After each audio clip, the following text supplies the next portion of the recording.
Hi. Life is full of obstacles. You have your mental ones, your emotional ones, and sometimes you have those physical ones that just drive you insane. I decided I'm going to go back to the gym. Finally went back to the gym after months and months of not getting off my fat ass and staying on the computer all the time. On the day I decide to go to the gym, happens to be January 3rd. Normally this gym is 24 hours. It's open 24 hours a day. Beautiful. Works perfect with my schedule. Except on January 3rd it opens at 5 a.m. I get there at 4:45 a.m. So now you're faced with this decision, right? You have a bunch of different options. Some are easier to take and some are require a little bit more thinking. So what I could have done is I could have maybe went to the 24-hour CVS and browsed through the Christmas knickknacks and see which ones are 99 cents. Maybe there's a little Christmas penguin that needs a home, and I'll take him home. I didn't do that. I could have stood outside for 15 minutes. It wasn't that cold. I could have just bared it out and went up the stairs and been on my way. What I chose was option 3, and that was to go to the diner next door and order an omelet. And at the time, it seemed like a healthy choice because I said, give me egg whites, give me a veggie omelet. And here's the problem. It comes with French fried potatoes, and it comes with 2 slices of buttered toast. And the guy asked me, would you like some jelly? And me, being as tired as fuck, I said, yeah, sure, I love jelly. How did you know I love jelly? Really, jelly is so awesome. Got the toast with jelly, ate the French fried potatoes, and because these things have to go together, I had some sugar in my tea because I don't trust sweet and low since that cancer study came out. And you shouldn't either. Artificial sweetener is the devil, man.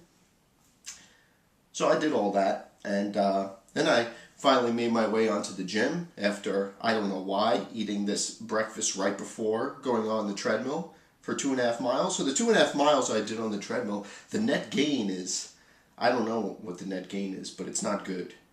And while I was on the treadmill, of course, there's got to be some old lady in spandex. Or like, why would an old lady in spandex go to the gym at 5 in the morning? I didn't even think old people were well, I guess, they go to bed at like 9 p.m., so they would be up at 5 a.m. But she has to pick the treadmill next to me. Like, why?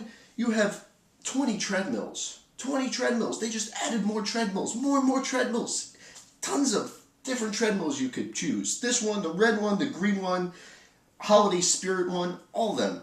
And you choose, old lady, you choose the one that's right next to me. And you decide to stretch. And not a normal stretch, because you couldn't just do that. You couldn't just like maybe stretch on the side. You had to like lift your leg. I can't even lift it that high. This old lady was more flexible than I was. And she lifts it like, puts her leg on the treadmill next to me. Oh, that was a bad idea, putting my leg on the table. She puts it like right on my treadmill and decides to stretch that way. So now I'm getting like this old lady spandex sweat on my treadmill, and I'm like in a groove, and I've got like my treadmill music. I've got this whole MP3 folder that's like upbeat songs and keeps that beat per minute up, and I'm going, and then I see this woman's leg. And that just, I don't know, I slowed down. I lost my motivation. I was going pretty good, but so, it's these little obstacles that, your life could be made easier without these physical ones. And you may be asking yourself why I'm telling you all this. And, well, it's because I haven't made a video in a long time, and I finally have inspiration to make one because of this experience. I felt like I had to tell all of you. So now, if you excuse me, I'm going to drown my sorrows in a bowl of barley and whey, because people do eat barley and whey these days.